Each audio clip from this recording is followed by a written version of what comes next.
Bonjour tout le monde, j'espère que vous allez bien sous ces énergies absolument douces et paisibles. Merci d'être à nouveau là pour écouter ce que j'ai à dire sur la prochaine pleine lune. Pleine lune en poisson, donc qui aura lieu le 18 septembre 2024 à 4h34, heure de Paris.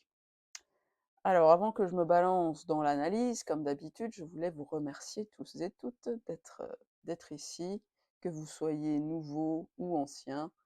Et voilà, merci beaucoup de vous intéresser à l'astrologie et à mon interprétation des astres. Alors, cette pleine lune en poisson que vous voyez ici, hein, la lune est là et le soleil est ici, donc ils sont bien en opposition, donc ça va, nous sommes bien sur une pleine lune. Dans le signe des poissons, cette chose bizarre là, donc tout va bien, tout colle, et on va dire que cette pleine lune va plutôt impacter le troisième décan de certains signes, plus précisément les signes mutables. Voilà, donc les signes mutables, ce sont les derniers signes de chaque saison, d'accord? Donc forcément, si on a une lune en poisson, on a le soleil en vierge. Or, le signe de la Vierge, c'est quand même le dernier signe de l'été. N'est-ce pas? On est raccord là-dessus? Oui. Donc voilà, hem, cette pleine lune va plutôt impacter, hein, les signes, dits mutables, si vous avez un de vos 3 fondamentaux ou plusieurs. Dans ce dernier décan, voilà, plutôt en fin de signe donc, les signes mutables, donc ce sont les Poissons, les Vierges, les Gémeaux et les Sagittaires. Moi, je vous dis que pour avoir une croix cosmique, une croix mutable dans mon thème, je suis très heureuse. Je compatis avec mes amis mutables parce que franchement, il y en a marre. Voilà.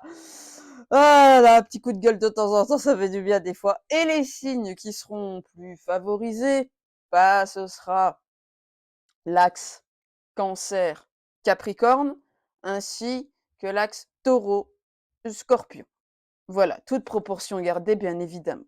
Hein, donc voilà, si vous avez un de vos 3 fondamentaux, lune, soleil ou ascendant dans un de ces 4 signes, bah, disons que ça équilibrera le reste. D'accord? Alors, cette pleine lune, eh bien, cette pleine lune, dites donc, c'est une éclipse pénombrale partielle. D'accord? Bon, ça reste une éclipse un peu gentouillette. C'est moins, elle sera moins impactante qu'une éclipse totale, si vous voulez, mais ça reste une éclipse quand même. Donc, elle va être quand même un peu plus puissante qu'une pleine lune normale, quand même, hein, cette chose. Et donc, une éclipse, pardonnez-moi, c'est toujours un moment de réinitialisation et de transformation dans notre vie. Donc, on va dire que voilà, nous allons avoir des énergies qui vont nous pousser à transformer certaines choses.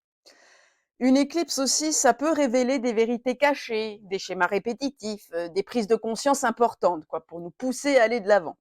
C'est un peu un catalyseur de changement, si vous voulez, mais des changements plutôt inattendus, hein, qui nous obligent à évoluer, à nous adapter.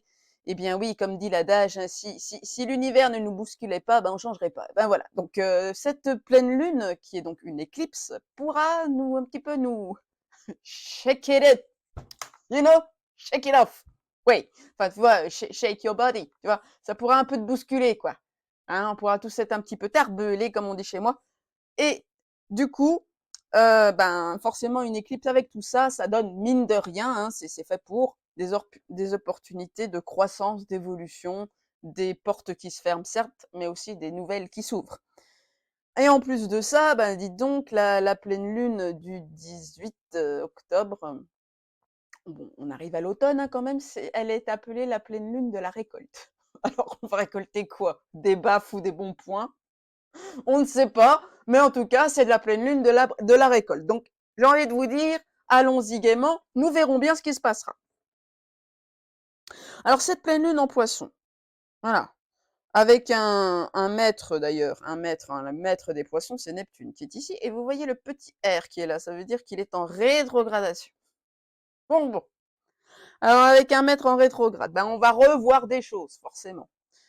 Alors, cette pleine lune en poisson, elle va nous amener à revoir des choses, à revisiter des choses par rapport à notre rapport, justement, à la spiritualité. Voilà. À tout ce qui est non tangible. C'est le domaine de Neptune. Donc, ben, si on est trop cartésien, terre à terre, on va pouvoir peut-être être amené à rééquilibrer tout ça, c'est-à-dire à s'ouvrir à une forme de, oui, de spiritualité ou de croyance en des mondes subtils et supérieurs, des choses comme ça, qu'on n'est pas juste un cerveau et un corps, on a aussi une âme, quoi, en gros, et qu'il se passe des choses très cheloues dans des dimensions autres que la nôtre, hein. Et justement, si on est trop perché, ben ça sera le contraire, en fait. Si on est trop perché ou si on est trop rêveur ou trop dans la lune, eh ben, on va être obligé de s'ancrer. On va être obligé de regarder la réalité en face et d'arrêter de rêver, quoi, hein. Donc ça, c'est toujours un petit peu, parce qu'on a notre pote Saturne, là, un tonton Saturne là, qui rétrograde dans le signe des poissons, et Saturne, c'est le plomb. C'est la réalité, c'est le vrai, le concret, le cartésien, tu vois, à fond, quoi. Donc, chers amis poissons, ascendant poisson, soleil, lune en poisson, voilà, vous vous sentez un peu alourdi en ce moment, j'ai envie de vous dire, c'est tout à fait normal, c'est Saturne qui vous tient compagnie. Voilà. Bon, alors, pour revenir à cette pleine lune en poisson, on pourra réfléchir justement sur tout ce qui se rapporte au poisson, c'est-à-dire au côté aussi un peu sacrificiel. Hein. Voilà. L'axe vierge-poisson, hein, vierge ici, poisson ici, c'est l'axe du service, du bénévolat, du je me sacrifie pour l'autre. Hein. Alors, voilà. Comment dire, le signe des poissons, c'est un signe qui a vraiment une absence de conscience de soi, quoi. C'est open bar, quoi. Je n'ai pas de limite. Je me fonds avec l'autre. Je n'ai pas de barrière émotionnelle ni énergétique. Donc, je suis une proie facile pour les vampires. Hein, ça, c'est quand on fait pas gaffe à son côté neptunien, qui est plus ou moins prononcé selon les personnes, bien évidemment.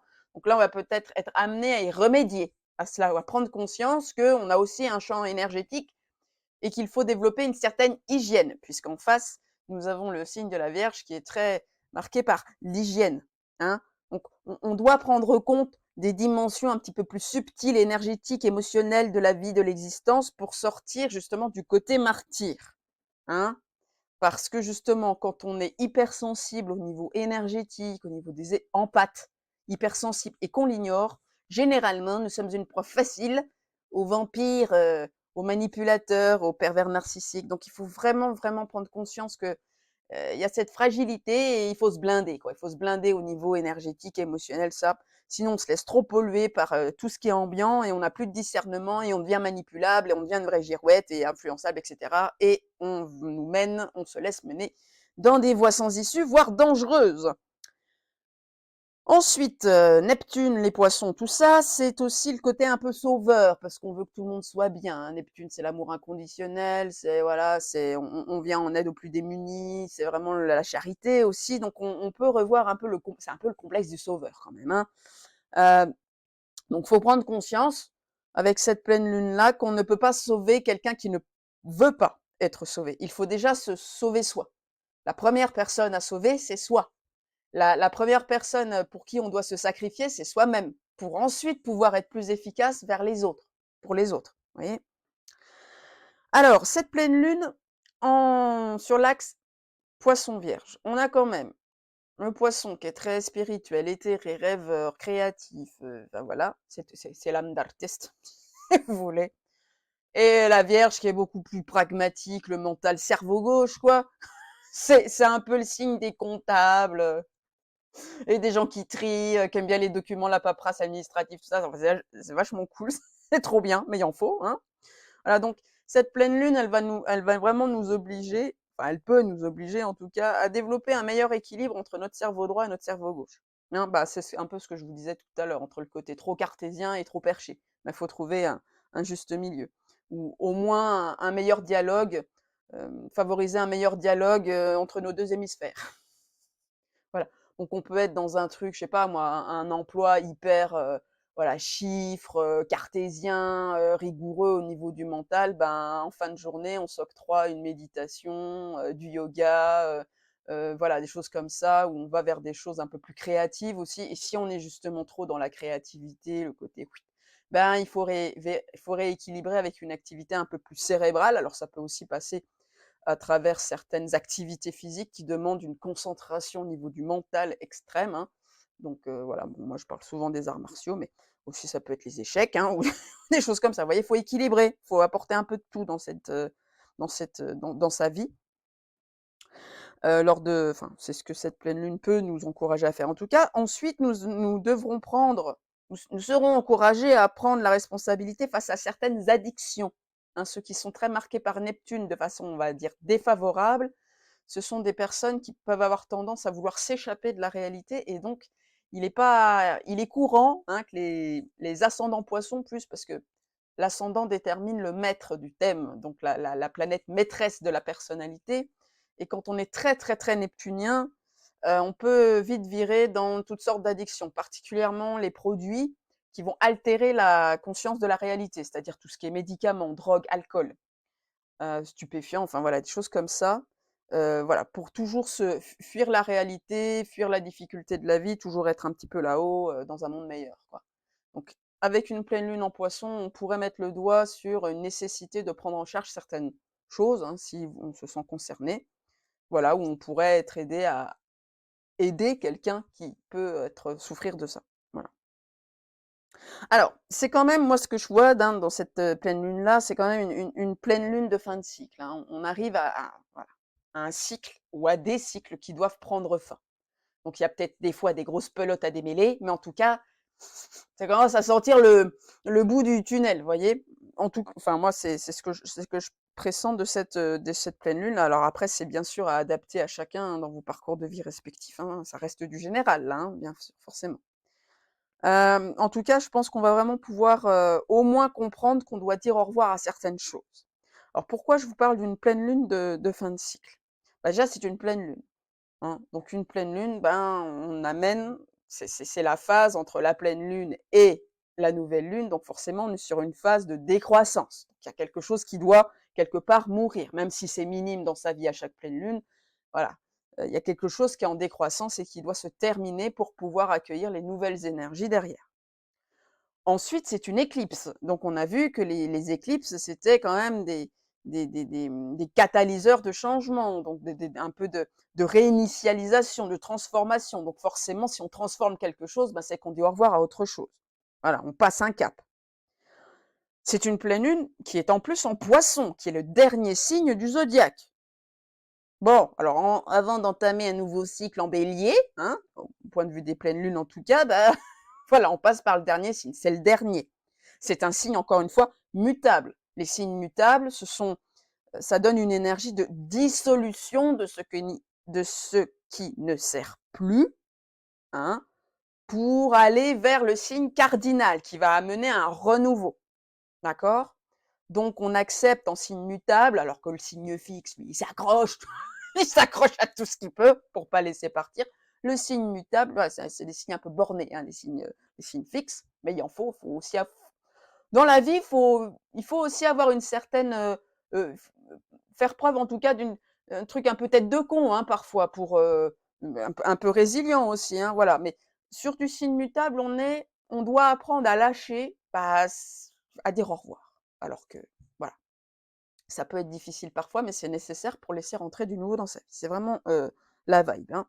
Donc voilà, tout ça, c'est pour ça. Voilà, tout ça, c'est pour ça que je dis que c'est du fin de cycle. Ça sent la fin de cycle. Et en plus, Pluton, qui est ici, vous voyez, il vient de passer là, dans le dernier signe du Capricorne. Dans le dernier degré, pardon, du signe du Capricorne. Vous avez l'habitude, hein, je gâtouille. Voilà. Donc il est en rétrogradation dans le dernier signe du Capricorne. Dans le dernier degré du signe du Capricorne dans lequel il est depuis 2008. Donc on est vraiment sur du fin de cycle. Alors Pluton, hein, c'est une planète qui parle de mort, de destruction pour renaître. Donc on est vraiment sur cette idée de fin de cycle, nouveau cycle. Ok? En plus, dans le signe du Capricorne, qui est quand même le signe de Saturne. Saturne, c'est une planète qui se réfère au passé, à tout ce qui est vieux, trop rigide. Vous voyez, c'est aussi la planète du karma. Donc vraiment, on est sur une destruction, une grosse restructuration en tout cas, de certaines fondations pour pouvoir laisser le futur se produire en fait, hein. Alors, ce que j'ai pas dit tout à l'heure, c'est que le signe des poissons, ça se réfère aussi à la maison 12. Hein, bon, qui est ici, voilà, maison 12, vous voyez. Et la maison 12, c'est tout ce qui est karmique aussi. Ça se réfère au karma, aux épreuves issues du karma, ce qui est coincé dans votre subconscient, si vous voulez. Donc, on est en train d'épurer quand même. On est en train de nettoyer des choses profondes en ce moment. On est en train de se sortir d'un cycle, peut-être de cycles qui durent depuis trop longtemps. Voilà. Ouais, c'est un peu tout. Oui, donc c'est pour ça que je disais que c'était plutôt pour moi une pleine lune de fin de cycle, qui annonçait vraiment la fin de quelque chose. Alors, pour savoir où cette fin de cycle peut se produire, lors de cette pleine lune, je vous ai marqué dans la barre de description en dessous de cette vidéo les maisons impactées, les domaines de vie impactés par ascendant. Donc voilà, si vous connaissez votre ascendant, en dessous de cette vidéo, vous verrez dans quel domaine de vie cette pleine lune elle a lieu, donc elle est susceptible d'apporter des fins. Voilà. Parce qu'on me demande souvent, ça sera quel domaine de ma vie, tout ça. Donc ça, c'est l'ascendant qui permet de situer les maisons zodiacales. Donc selon votre... On va faire en gros, hein, on parle pas des interceptions et tout, voilà, prends un truc signe entier, truc simple. Voilà. Hein, donc par ascendant, vous verrez vos maisons qui seront impactées par cette pleine lune. Je répète, en bas de cette vidéo, dans la barre de description. Alors j'en profite aussi avant de passer aux aspects à cette pleine lune. Si ce que je raconte, si ma façon de faire, si mon travail vous plaît jusqu'ici, n'hésitez pas à liker et à vous abonner. Et aussi, si vous avez besoin d'un petit service astrologique ou des cartes ou des choses comme ça, n'hésitez pas à aller visiter mon site www.unamphénix.com pour voir un petit peu ce que je propose, voir si ça pourrait vous convenir. Voilà, ça me ferait très plaisir de pouvoir vous aider sur votre chemin. Telle est ma mission. Enfin, je crois. Alors, les aspects à cette pleine lune, j'en reviens à mes moutons. Cette pleine lune, déjà, elle est conjointe à Neptune. Mais Neptune, qui est le maître de cette pleine lune, mais qui est rétrograde. Donc, on est bien sur une pleine lune de lever des illusions. Hein, tout ça avec l'éclipse, tout ça, les vérités révélées, les trucs qui viennent un peu bousculer, tout ça. Donc, bon. Mais c'est une pleine lune aussi, parce qu'on reste quand même sur du neptunien, hein, qui peut amener beaucoup de personnes à être aussi plus proches de leur âme. C'est une pleine lune qui peut ramener de l'inspiration ou l'envie d'apporter un supplément d'âme dans sa vie. Oui, se rapprocher d'un truc un peu, alors j'aime pas ces mots-là, mais aller retrouver l'inspiration un peu divine, quoi. Voilà, comme on dit, vous voyez ce que je veux dire. Donc on pourrait voir pour certains, justement qui manquent, hein, de ce côté-là de la vie, peut-être, développer plus de créativité, voir des intuitions qui reviennent, voilà, des idées pour être plus en lien avec les autres aussi, peut-être du bénévolat, alors que ce soit envers les êtres humains, l'environnement ou, les animaux, hein, peu importe. Mais attention toujours, hein, je vous en ai parlé tout à l'heure, Saturne en Poisson, on va rester quand même les pieds sur terre, hein? Voilà, ne t'envole pas trop haut, petit papillon, s'il te plaît. Donc en fait, on est vraiment sur une pleine lune qui nous amène à, si on est déjà dans la spiritualité, tout ça, à vraiment incarner cette spiritualité. C'est-à-dire à trouver un juste équilibre entre la terre et le ciel. Ok? Pour ceux qui sont plutôt créatifs, alors on peut développer effectivement, ou ceux qui ne le sont pas et qui développeraient une certaine forme de créativité, c'est super. Mais il faudra quand même cultiver l'autodiscipline et la rigueur pour canaliser cette énergie créatrice et donner forme à ses rêves et ses ambitions et ses aspirations. Et c'est, oui, enfin voilà. Saturne demande de l'humilité, de la patience, de la résilience pour aller vers ses rêves. Vous voyez? Donc voilà. Donc par exemple, je vais vous donner mon exemple personnel.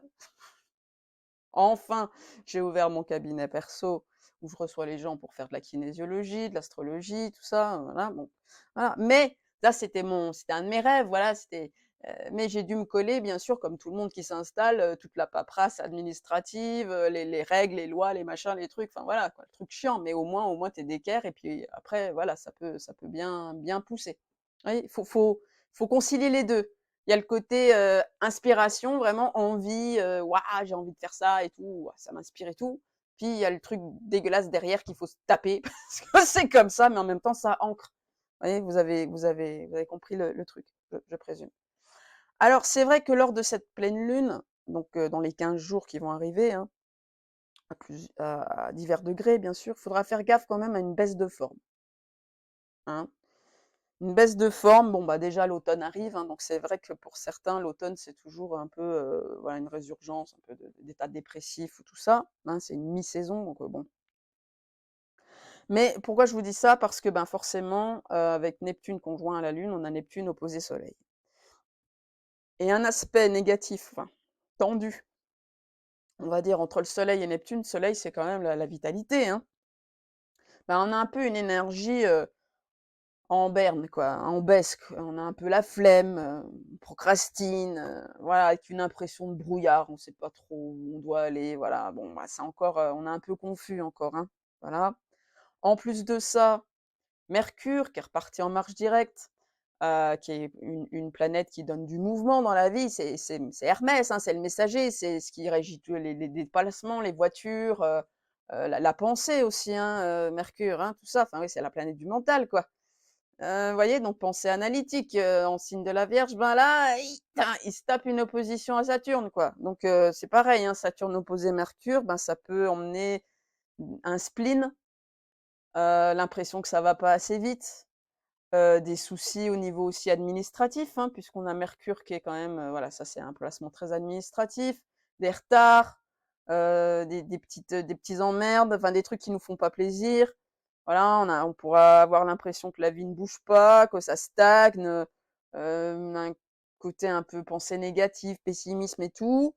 Bon, bah, voilà, ça amène quand même des énergies lourdes, hein. On a un Saturne qui est quand même très impactant, hein. Déjà, il alourdit beaucoup le Neptune, la Lune en Poisson et cetera. Puis, il se tape une opposition à Mercure, on a le Soleil qui fait glouglou avec la tempête, enfin le les pluies neptuniennes là, enfin voilà, c'est pas quand même des énergies très avec beaucoup de feu, quoi. Vous voyez?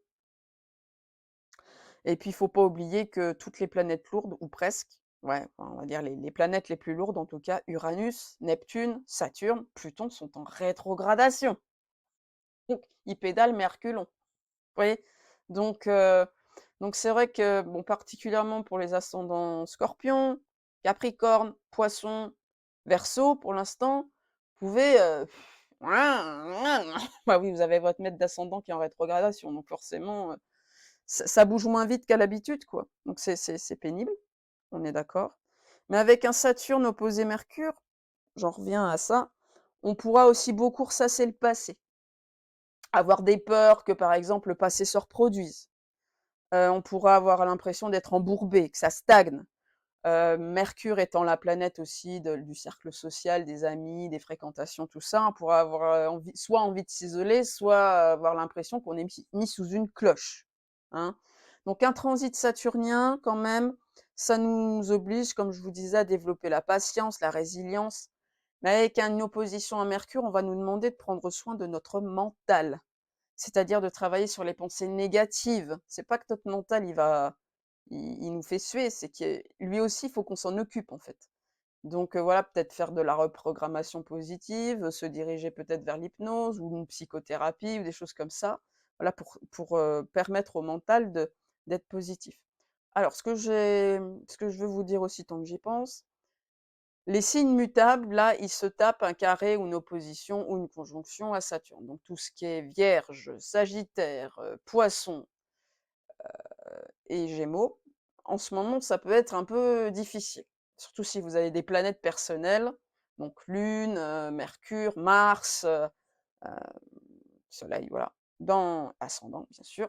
Dans ces signes-là, ça peut vraiment, vous pouvez vous sentir vraiment plombé, quoi. Donc n'hésitez pas à faire des étirements au niveau du corps, voilà, à faire bouger votre corps, parce que tout se cristallise au niveau du corps. Saturne, il nous enferme dans un scaphandre, dans un espèce de sarcophage, et il faut quand même, essayer d'avoir du mouvement. Donc tout ce qui est étirement, c'est très bien, tout ce qui est activité physique, c'est très bien. Faut pas se laisser, plomber, quoi, hein, dans la mesure du possible, parce que sinon il y a plus qu'à tirer une balle, hein, généralement. Voilà, transit saturnien en Tension, c'est des transits assez compliqués quand même, hein. Ensuite, cette baisse de forme que je vous disais, ben, elle est augmentée par, le fait que Mars, qui a transité le signe d'air, hein, des Gémeaux, voilà, donc il a pris de la force et de la puissance. Et voilà, il est en train de se casser la gueule dans le glouglou, dans la flotte du Cancer. Il est refroidi. Donc on a pu passer 2 mois à beaucoup converser, à beaucoup échanger, à beaucoup essayer d'avoir raison sur l'autre, machin, des conflits au niveau des amis, des choses comme ça, vous voyez? Des différentes, beaucoup de débats d'idées, des choses ben là, c'est plus on va calmer un peu la bête. Donc c'est la boule de feu qui tombe dans la flotte, donc c'est pas Mars qui gagne, je pense, hein. Donc tout ça, tout ce qui est énergie d'action, ambition, bah, c'est plus tourné vers l'intérieur. Le Cancer est un signe très introspectif. Hein, donc voilà, bon, on pourrait, plutôt se diriger vers, ce qui se passe au sein du foyer, de la maison, voi moins tourné vers l'extérieur, quoi, hein. Voilà et du coup, c'est une énergie qui nous invite à être moins speed, va justement par rapport à la vie extérieure, pour être plus à l'écoute de nos besoins et de nos désirs personnels. Voilà, nos désirs, au niveau, bah, surtout émotionnel, bien évidemment, nos besoins et nos désirs, voilà, hein. Mais bon, comme c'est quand même le signe de la famille, du foyer, bah, il faudra faire quand même gaffe, à ce qu'il y ait, pas de disputes, des conflits aussi au niveau familial, voilà. Surtout que Mars ici est carré, donc aspect très tendu, aspect karmique d'évolution, le carré, à Lilith, hein. Lilith qui parle, pour moi toujours, surtout qu'elle est conjointe au nœud sud, donc on est sur du très, très karmique là. Il y a peut-être des nœuds karmiques qui vont ressurgir, hein, au niveau de tout ce qui est, famille, foyer, les gens qui partagent votre foyer, peut-être même, le Cancer, c'est la Lune, c'est aussi tout ce qui passé de l'âme, le karma originel, donc vous voyez des choses assez violentes qui pourraient ressortir. Peut-être de la colère enfouie, mais au plus profond de vos tripes, quoi. D'accord? Des émotions violentes qui pourraient, voilà, ressurgir, plutôt dans la sphère intime ou de vous à vous-même et donc va falloir traiter ça et il est clair qu'avec une telle configuration, ça pourra ne pas appartenir qu'à cette existence. Voilà, d'accord? Donc mais cette énergie-là, bien sûr, participe à la levée des illusions, hein. C'est-à-dire que si vous êtes en conflit avec des personnes au sein de votre foyer ou de votre famille et tout ça et que ça part de loin et que c'est presque de la colère indomptable, hein. Vous ne savez pas d'où ça va venir, bah, laissez, c'est votre âme qui s'exprime. Donc c'est des conflits c'est du truc qui pourrit depuis, des vies et des vies, hein, peut-être, hein. Donc ça peut être assez violent. Surtout que là, Mars qui est en carré, il est en carré au nœud lunaire. Donc, pour pas mal, particulièrement ceux qui ont les nœuds lunaires sur l'axe Bélier-Balance, donc peu importe le sens, hein. Il y a quand même une possibilité pour que la vie vous amène des expériences. Alors, je vous dis plutôt peut-être dans la sphère intime, on est sur du Cancer, voilà, des émotions intenses qui vont vous pousser à passer un cap, à changer de cap dans votre vie. C'est un carré au nœud lunaire, on vous demande du changement. Donc peut-être à axer, un nouveau cap, peut-être, quitter une certaine situation, peut-être mais en tout cas, faire preuve de courage et de détermination pour vous sortir d'une espèce de marasme quand même, hein. Voilà. Donc d'une ambiance assez malsaine ou explosive où vous êtes castré, enfermé, empêché, hein, quand même, hein. Parce que Lilith sur Mars, ça peut être des énergies aussi qui castrent. Vous voyez? Peu importe que vous soyez un garçon ou une fille, mais ça vous brise dans vos élans, dans vos désirs, dans ce que vous pourriez accomplir et c'est comme s'il y avait une forme d'emprise, quoi, qui vous empêchait d'avancer et là, avec cette configuration-là, on peut vraiment être poussé à se libérer de ça, pour continuer à avancer, quoi. Sinon, ça va devenir de plus en plus étouffant, quoi, hein, vraiment. Donc c'est une pleine lune qui, pour moi, n'est quand même pas vraiment dans l'action sur l'extérieur, mais plus dans l'émotionnel. On a une pleine lune en Poisson, dans un signe de flotte, avec un Mars en Cancer, dans un signe de flotte. Et on a ce sextile là, Pluton-Lune, qui nous demande de purger quelque part l'émotionnel. Voilà, c'est une invitation à faire ça. On purge l'âme. La Lune, c'est la planète de l'âme. On purge le passé. La Lune se réfère au passé. dans le signe des poissons qui se réfère aussi au karmique. Mais tout ça pourquoi? Pour se renforcer au niveau émotionnel, pour purifier l'âme, pour purifier aussi nos relations. La lune, c'est ce qui influence beaucoup nos relations, notre relation envers nous-mêmes, notre relation envers les autres. On se purge de quelque chose qui peut être de l'ordre de l'emprise de certaines personnes, de certaines énergies. Hein. On a Lilith carré à un Mars qui est dans le signe de la flotte, de la Lune, et nous avons une Lune sextile à Pluton, la purge. Donc, vous voyez, ça se complète, quoi. Et je vous rappelle encore une fois, Lilith est conjointe au nœud sud. Il y en a pas mal qui vont voir ressortir des choses, des chaînes énergétiques qui les empêchent d'avancer depuis longtemps, quoi. Ça peut vraiment être voilà, des relations toxiques, des liens toxiques, des cordes éthériques, des relations karmiques de merde, enfin voilà, enfin purement de merde, je veux dire. Hein. Voilà, donc c'est quand même une pleine lune qui renforce encore ce côté, les relations toxiques, qu'elles soient sentimentales ou pas d'ailleurs. Eh ben, elles vont encore prendre un coup, quoi. Parce que, alors là, on parle vraiment de ouais, quand même, on peut être quand même plus dans la sphère sentimentale, affective en tout cas, hein, vraiment avec des relations fortes. Ça peut être une amitié forte, mais aussi des relations de couple. On a quand même sur un Vénus opposé Chiron, quoi. Donc Vénus opposé Chiron, bah, c'est de la souffrance au niveau affectif, émotionnel. Il peut y avoir effectivement une impression d'être déconnecté de l'autre, que ça ne va plus, que c'est pourri, que c'est plus enfermant que réjouissant. Chiron, c'est la blessure, du coup la guérison, mais ça passe par une phase de blessure, de souffrance. On va bientôt avoir Junon aussi dans quelques semaines, qui va passer en opposition à Chiron. Et Junon, c'est l'astéroïde des contrats de mariage, des liens forts, voilà, des contrats d'âme aussi. Donc vous voyez, il va pouvoir quand même y avoir des éloignements. Et ce que je ne cesse de vous répéter, c'est qu'en ce moment, tous les relations bancales qui sont basées sur du toxique, nos propres schémas toxiques en amour ou relationnels sont en train d'être nettoyés, purgés. Enfin, voilà, c'est pour ça que ça peut être une période assez intense. Donc en ce moment, on a quand même une pression sur tout ce qui est couple, relations qui ne doivent plus être, en fait. Qui ne doit, voilà, on doit laisser partir certains trucs.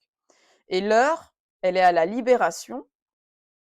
Parce que cette pleine lune, au final, elle est aussi en aspect harmonique avec Uranus qui est ici. Vous voyez, Uranus qui forme un trigone, donc aspect très harmonique au Soleil, et un sextile à la Lune. Donc on est quand même, Uranus c'est le changement, c'est l'évolution, c'est l'éveil, c'est le réveil, c'est l'illumination, c'est l'éclair de génie, c'est la libération, c'est l'indépendance. Donc on est quand même sur une pleine lune qui va aussi favoriser une certaine reprise de liberté et d'indépendance, ben surtout si on est étouffé dans certaines relations ou dans un certain nœud ou schéma toxique. D'accord? Mais avec un Uranus rétrograde, on pourrait quand même encore devoir avoir à réfléchir à comment on pourrait sortir de ce bordel, en gros. Oui, on sait qu'on doit sortir de ce bordel, mais on peut se dire, mais comment on va faire, quoi? Ok? Alors, avec tout ça, ben, je me rapproche voilà, de ce que je vis aussi. Et je sais qu'il y en a beaucoup qui, qui me connaissent de ça. Donc, il pourra du coup y avoir aussi des belles avancées dans tout ce qui est lien d'âme. Alors, lien d'âme d'éveil, j'entends. Hein, les relations qui arrivent dans votre vie, qui sont absolument pas comme d'autres relations, qui vous mènent sur des chemins complètement barrés, éveil spirituel, purge des blessures, trauma karmique, enfin tout. C'est vraiment des relations très particulières, hein, les liens d'âme d'éveil. Eh bien, avec cette énergie, par exemple, de Jupiter trigone Vénus, donc ça, c'est beaucoup dans les synastries de liens d'âme d'éveil. Ça veut dire que ce sont des relations qui sont un peu orchestrées par le grand bénéfique du zodiaque. Donc il y en a qui vont dire oh, c'est des couples sacrés, des couples divins. Non, je n'aime pas ces termes-là. On va dire que ce sont des liens qui sont particulièrement protégés, particulièrement lumineux. Des liens de vieilles âmes entre elles qui doivent apporter beaucoup de sagesse sur Terre. Après avoir déblayé pas mal de merde quand même pour eux-mêmes, hein. On est d'accord. Et cela est aussi renforcé par un sextile à Chiron. Chiron qui est aussi l'astéroïde qui veut dire aussi la sagesse, mais la sagesse acquise après bien des souffrances. On est sur l'astéroïde de la souffrance, de la guérison, d'accord? Donc Jupiter, c'est la sagesse, le rayonnement, le charisme, oui, la sagesse de l'expérience, en fait. C'est le vieux sage un peu, hein. Donc vous voyez, il pourrait y avoir quand même des réconciliations, des guérisons importantes parce que les âmes se sont assagies, il y a eu des belles évolutions, des belles compréhensions, des apprentissages, tout ça. Mais ça veut dire qu'il faut laisser tomber peut-être, certaines autres relations toxiques, se défaire de tierces notamment, hein? On est quand même sur des énergies comme ça. Mais voilà, on pourrait par exemple avoir, un retour à la communication avec un Jupiter en Gémeaux, mais une communication, dans la douceur, l'harmonie, l'empathie, la compréhension mutuelle, tout ça. Voilà, pour amener à vraiment, réparation, guérison, voilà. Bon, c'est fragile, hein, mais bon, ça peut amener des choses comme ça. OK? Bon, bah, voilà les amis, je crois que je vous ai tout dit sur cette pleine lune en Poissons. Merci d'avoir écouté jusqu'ici et bah, j'espère à très bientôt et puis prenez bien soin de vous. N'hésitez pas à partager cette vidéo bien sûr si vous la trouvez intéressante, d'une manière ou d'une autre d'ailleurs. Allez, je vous embrasse et ouais, haut les cœurs.